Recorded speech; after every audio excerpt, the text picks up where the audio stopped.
शरणं गच्छामि धम्मं शरणं गच्छामि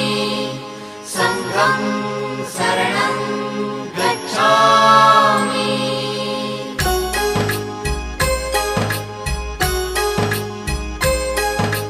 बुद्धं शरणं गच्छामि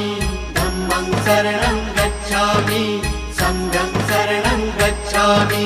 त्याग मूर्ति तू शांत चित्त तू योग रूप संसारी दया प्रेम अन मानवतेचे प्रतीक तुझी ईश्वरी सिद्ध मूर्ती सिद्धार्थ गौतम सकलांचा स्वामी